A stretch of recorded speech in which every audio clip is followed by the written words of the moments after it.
Hello students, today we are going to talk about sliding filament theory of muscles.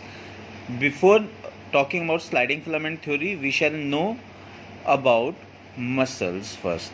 ठीक है, I'll give you a very brief introduction about the muscles. What is muscle and how does it contract? वो सारी चीज़ें हमारी sliding filament theory में आएगी. Just एक overview of muscle का स्ट्रक्चर क्या होता है. So muscle is made up of bundle of muscle fibers. These bundles are known as fascicles. ठीक है, प्लूरल में हम इसको fasciculi बोलते हैं. ठीक है, These muscle fibers जो हैं, ये muscle fibers बहुत छोटे छोटे और पार्ट्स के बने होते हैं, known as myofibrils. और छोटे छोटे फाइबर्स होते हैं उसके अंदर, जिसको हम फिब्रिल्स बोलते हैं. And these fibrils are known as myofibrils or muscle fibrils. These muscle fibrils have so many things like myofilaments. ठीक है, सो ये myofilaments जो हैं, बहुत सारे myofilaments होते हैं. आप इस डायग्राम में देखें, ये मसल है. मसल के अंदर यहाँ पे एक बहुत सारे बंच ऑफ फाइबर्स है और ईच एंड बहुत सारे बंडल्स हैं. ठीक है, और each and every bundle is known as muscle fascicle. ठीक है, इसके अंदर का एक जो मैंने मसल फाइबर दिखाया हुआ है, ठीक है, जो कि बंडल ऑफ मायोफिब्रिल्स हैं. यहाँ पे आप देखें, दिस इज़ योर मायोफिब्रिल. ठीक, मायोफिब्रिल को आप देखेंगे तो ये बहुत सारे जो ये आपको ये लाइंस दिख रही हैं, ये लाइंस जो हैं, ये लाइंस है हमारी मायोफिलामेंट्स. ठीक है, and these myofilaments are composed of, ये जो आपको यहाँ पे एक दिख रहा है, ये छोटा सा पार्ट इसका जो है सार्कोमेयर है. This sarcomere is very important. It is known as contractile unit of muscle. ठीक है, अगर हम सार्कोमेयर के बारे में बात करें, सार्कोमेयर बहुत सारे प्रोटीन्स होते हैं, उसमें मायोफिलामेंट्स होते हैं, जिनके बारे में हम अभी थोड़ी देर बात करेंगे. ठीक है, जब ये सार्कोमेयर, जो आप ये गैप देख रहे हैं, ये गैप जब यूँ कम हो जाता है, ठीक है, जब ये गैप कम हो जाता है तो मसल कॉन्ट्रैक्ट करती है. जब ये गैप यूँ बड़ा हो जाता है तो मसल रिलैक्स करती है. सो इस चीज़ का ध्यान रखें. ठीक है, now I will talk about myofilaments. ठीक है, सो देखिए, each sarcomere has thick and thin myofilaments. That means हमारे जो मायोफिलामेंट्स है वो दो तरीके के होते हैं. एक थिक फिलामेंट होता है मोटा, और एक पतला थिन फिलामेंट. जो थिक फिलामेंट होता है वो बना होता है एक प्रोटीन से. उस प्रोटीन का नाम होता है मायोसिन. जो ये मायोसिन प्रोटीन होती है, आप यहाँ पे देखें, इसके कुछ हेड्स होते हैं. ठीक है, ये बहुत इम्पॉर्टेंट प्रोटीन है, बहुत इम्पॉर्टेंट पार्ट है, जो कि कॉन्ट्रैक्शन में हेल्प करता है और sliding of the actin filament में भी हेल्प करता है. ठीक है, नाउ थिन फिलामेंट. जो थिन मायोफिलामेंट है, it is made up of 3 proteins. The main important protein is your actin protein. Actin protein जो है एक चेन टाइप ऑफ स्ट्रक्चर होता है. You can see over, this is like a chain type of structure. इस chain type of structure के बीच में कुछ gap की दूरी में नॉचेस होते हैं. इन नॉचेस पे ये नॉचेस जो हैं आपके बनते हैं with the help of your troponin protein. ठीक है, दैट ट्रोपोनिन प्रोटीन जो ये नॉचेस पे अलग अलग जगह पे बने होते हैं, ये आकर के मिलते हैं आपके ट्रोपोमायोसिन से. सो एक और बाइंडिंग प्रोटीन है जो कि 2 ट्रोपोनिन को मिलाता है, नोन एज ट्रोपोमायोसिन. एंड ये जो है, ये एक्टिन को ऊपर से कवर करते हैं. ये बहुत इंपॉर्टेंट होता है बिकॉज जब तक ACH और कैल्शियम आकर के यहाँ पे अटैच नहीं होगा, एक्टिन और मायोसिन एक दूसरे से मिल नहीं पाएंगे. वो यहाँ पे इससे अटैच होते हैं. मायोसिन और ट्रोपोमायोसिन थोड़ी सी जगह छोड़ती है, जहाँ पे आपका ये ट्रोपोनिन और ट्रोपोमायोसिन थोड़ी सी जगह छोड़ती है, जहाँ से आपकी एक्टिन और मायोसिन वर्क करती है और आकर के मिलती है और कॉन्ट्रैक्शन होता है.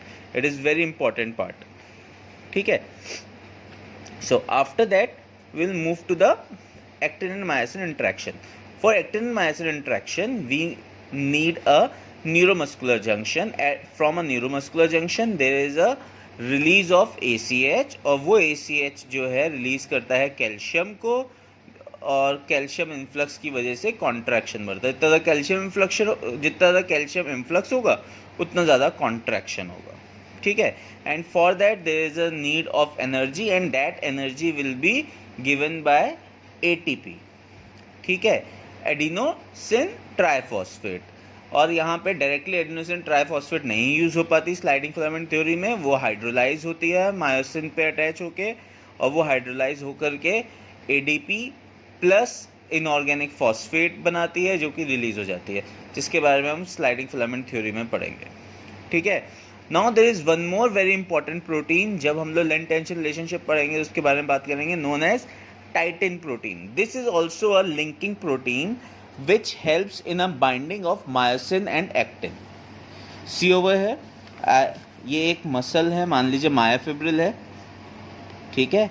इस मायोफिब्रिल में ये जो पार्ट है, ठीक है, ये पार्ट जो ये बड़े वाले पार्ट हैं ये आपके थिन फिलामेंट्स हैं, जो ये मोटे वाले पार्ट हैं ये आपके थिक फिलामेंट्स हैं, ठीक है। सेंटर में ये जो थिक फिलामेंट्स हैं ये मायोसिन है, ये आपका एक्टिन है। नाउ मायोसिन के साथ ये ग्रीन कलर में जो चीज़ लगी हुई है ये टाइटिन प्रोटीन है, ठीक है। This titin protein helps in a binding of myosin to the actin. जब ये कॉन्ट्रैक्ट होगा ये ऐसे आ जाएगा, ठीक है। जब ऐसे आएगा तो मायोसिन की लेंथ, ये टाइटिन की लेंथ बहुत लंबी हो जाएगी, कॉन्ट्रैक्शन हो जाएगी, ठीक है। अब जब ये जब ये पास आ जाएंगे तो टाइटिन की लेंथ जो है छोटी हो जाएगी, और जब ये दूर चले जाएंगे तो टाइटिन की लेंथ जो है लंबी हो जाएगी। टाइटिन बहुत इंपॉर्टेंट रोल प्ले करता है जब भी हमारा कॉन्ट्रैक्शन होता है, ठीक है। Now I will talk about something about sarcomere.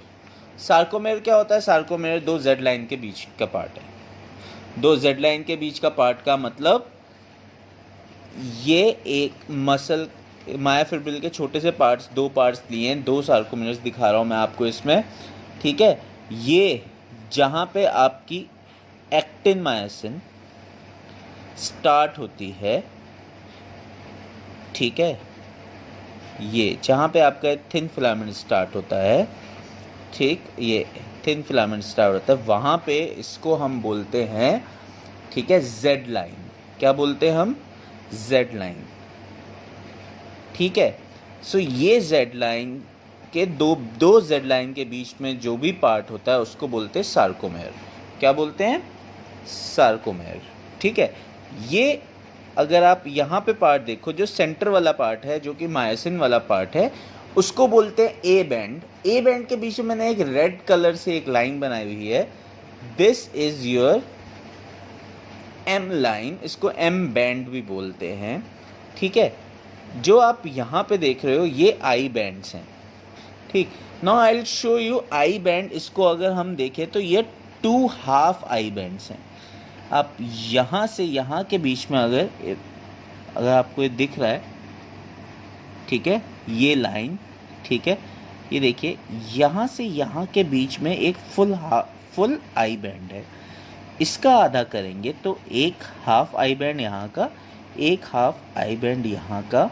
So these 2 halves of I band plus 1 A band, 2 Z lines, 1 M line is all the part of sarcomere, ठीक है।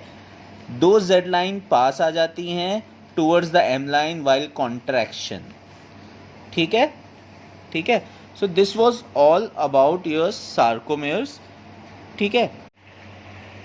Now here it comes the sliding filament theory. Sliding filament theory, the name suggests the filament slides to each other. यहाँ पे myosin head slide करता है actin filament को contract करने के लिए टूवर्ड्स द सेंटर, ठीक है। और ये प्रोसीजर को, इस प्रोसेस को ऑफ शॉर्टनिंग ऑफ मसल या फिर कॉन्ट्रैक्शन ऑफ मसल को आप कह सकते हैं स्लाइडिंग फिलामेंट थ्योरी, ठीक है। सो स्लाइडिंग फिलामेंट थ्योरी क्या होती है? जो आपका न्यूरोमस्कुलर जंक्शन होता है वहाँ पे एक न्यूरोट्रांसमीटर जनरेट होता है जिसको हम बोलते हैं ACH, acetylcholine. This acetylcholine generates an action potential. This action potential ये एक्शन पोटेंशियल क्या करेगा, ये कैल्शियम के इन्फ्लक्स को इंक्रीज करेगा, सोडियम आयन चैनल को खोलेगा। ठीक है, सो कैल्शियम के इन्फ्लक्स को इंक्रीज करेगा तो कैल्शियम जाकर के बाइंड हो जाएगी ट्रोपोमायोसिन के आसपास। ठीक है, सो दिस ट्रोपोमायोसिन के आसपास जब वो बाइंड हो जाएगी तो वहाँ पे वो एनर्जी को मांगेगी। So that energy will be ATP. ठीक है, दिस एटीपी एडिनो ट्राइफॉस्फेट, ठीक है, ये हमारे कहाँ से रिलीज होगी, हमारे मायोसिन एटीपीएस जो एंजाइम होंगे वो रिलीज करेंगे। ठीक है, ये एंजाइम जब एटीपी को रिलीज करेंगे तो क्या होगा, वो मायोसिन के पास अटैच हो जाएगा। जब वो मायोसिन पे अटैच होगा तो वो अटैच होगा, ठीक है, वहाँ पे वो हाइड्रोलाइज होगा।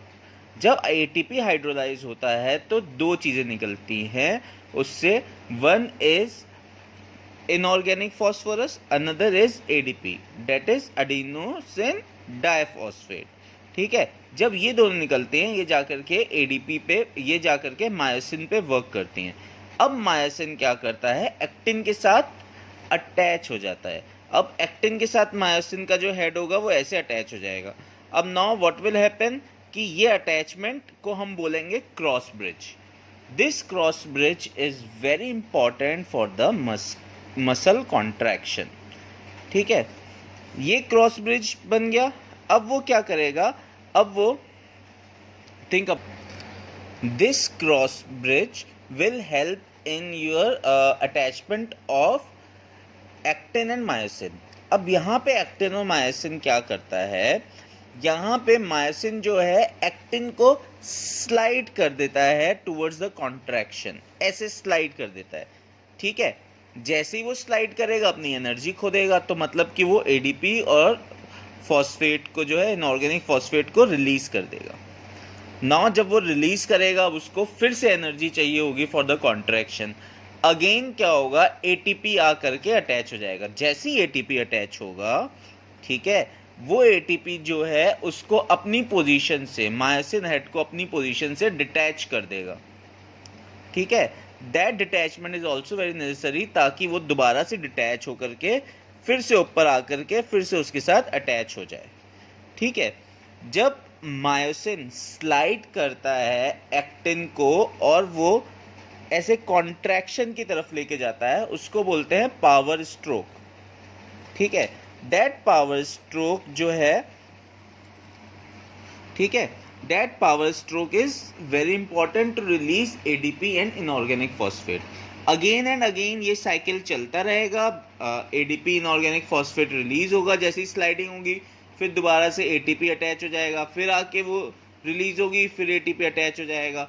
ऐसे एटीपी का अटैच होकर के उसकी डिटैचमेंट एंड वो तब तक होता रहेगा जब तक आपकी या तो फुल एनर्जी लॉस नहीं हो जाती या फिर जब तक फुल कॉन्ट्रैक्शन नहीं होता। सारे के सारे सार्कोमेर्स जो है एक दूसरे के पास ऐसे यूं कॉन्ट्रैक्ट नहीं हो जाते और मसल शॉर्ट नहीं हो जाती। ठीक है, muscle contraction is very important in this. ठीक है, सो इस ये क्रॉस ब्रिजिंग साइकिल कॉन्टिन्यूस चलती रहती है। I will try to show you from this. ठीक है, ये देखिए, अगर आप यहाँ पे देखेंगे, this is your actin, this is your myosin and these are your myosin heads. ठीक है, न्यूरोमस्कुलर जंक्शन से ACH रिलीज हुआ जिसने कैल्शियम इन्फ्लक्स इंक्रीज किया, जिसकी वजह से सोडियम पोटेशियम आयन जो चैनल है वो खुल गया और उसने क्या किया, उसने एनर्जी डिमांड करी मसल ने। अब एनर्जी जो है जाकर के अटैच होगी कहाँ पे, हेड ऑफ द मायोसिन पे। ठीक है, और ये किससे बनेगी, मायोसिन एटीपीएज एंजाइम से। ठीक है, ये जैसे ही वो होगी तो ये क्या करेगा, ये उसका क्रॉस ब्रिजिंग में हेल्प करेगा after hydrolysation of your ADP, after hydrolysation of your ATP into ADP plus phosphorus. ठीक है, सो ये इन दोनों को अटैच कर देगा, क्रॉस ब्रिज बना देगा। This cross bridging is very important. ठीक है, अब ये क्रॉस ब्रिज बनेगा तो क्या होगा, ये आकर के इस तरफ की ओर स्लाइड करेगा एक्टिन को towards the centre line, towards the M. हमने एम लाइन पढ़ी थी ना यहाँ पे, टूवर्ड्स द एम लाइन जो है वो स्लाइड करेगा। सो जो ये आपका ये लेंथ है, ये लेंथ आपकी छोटी हो जाएगी। ठीक है, ये लाइक दिस। जैसे ही वो होगा वो रिलीज हो जाएगा, इस टाइम को हम कहेंगे पावर स्ट्रोक।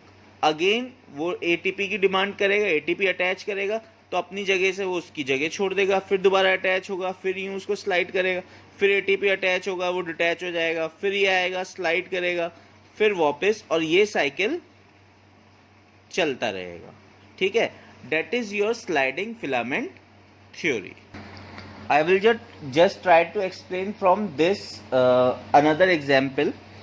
ठीक है, सी, मान लीजिए कि ये आपका एक्टिन है, this finger is myosin and this is your centre line. ठीक है, हम एक तरफ से कर रहे हैं, दोनों तरफ से होता है। ठीक है, दोनों तरफ से कॉन्ट्रैक्शन होती है, ये जरूर याद रखिएगा, ये हमारे लेंथ एंड रिलेशनशिप में काम आएगा। Now see this thing, whenever we are doing, ये यहाँ पे है, ये यहाँ पे यूं मायोसिन के पास ऐसे यूं लेटा हुआ है। ठीक है, यहाँ पे अटैच हुआ एकदम से एटीपी, एटीपी अटैच हुआ, वो हाइड्रोलाइज हुआ, उसने क्या किया, यहाँ पे इसको अटैच कर लिया। ठीक है, ये हो गई हमारी क्रॉस ब्रिजिंग। क्रॉस ब्रिजिंग हुई और इसने एकदम से क्या किया, स्लाइड किया, स्लाइड करके इसकी एडीपी चली गई, वो यहाँ पे रह गई। ठीक है, तो यहाँ पे जो रह गई तो उसने एटीपी फिर से यहाँ पे अटैच हुआ और ये डिटैच हो गई।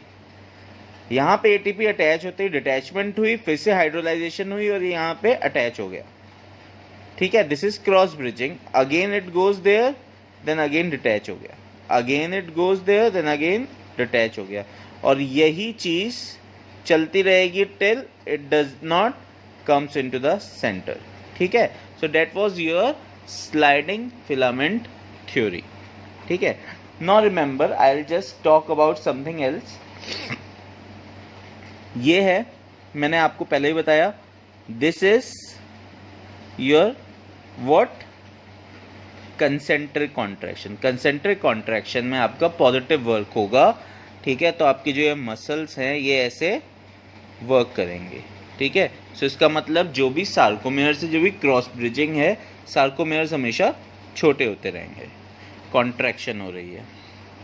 ठीक है, बट अगर यही मसल वर्क के बारे में बात करें, अगर यही मसल वर्क ऐसे की ओर जा रही है और लेंथन हो रही है, ठीक है, यहाँ पे क्रॉस ब्रिज तो हो रहे हैं लेकिन टूट रहे हैं, फिर से ब्रिज बन रहे हैं, फिर टूट रहे हैं, फिर से ब्रिज बन रहे हैं, टूट रहे हैं, मसल शॉर्ट नहीं हो रही है, लंबी हो रही है, लेंथन हो रही है, लेंथन हो रही है। So that is your eccentric contraction. जो भी चीज़ मैं बता रहा हूँ विद रिस्पेक्ट टू सार्कोमेयर्स बता रहा हूँ, ध्यान रखिएगा। ठीक है, अनदर इज थर्ड कि यहाँ पे क्रॉस ब्रिज बना और वो वहीं का वहीं पे रह गया। ठीक है, क्रॉस ब्रिज अब उससे ज़्यादा ना बन रहा है, ना टूट रहा है, ना कुछ हो रहा है, लेंथ सेम ही रह रही है। So this is your isometric contraction. I hope आप लोगों को स्लाइडिंग फिलामेंट थ्योरी समझ में आई होगी। इसके अलावा कुछ और प्रॉब्लम हो तो just let me know. Thank you.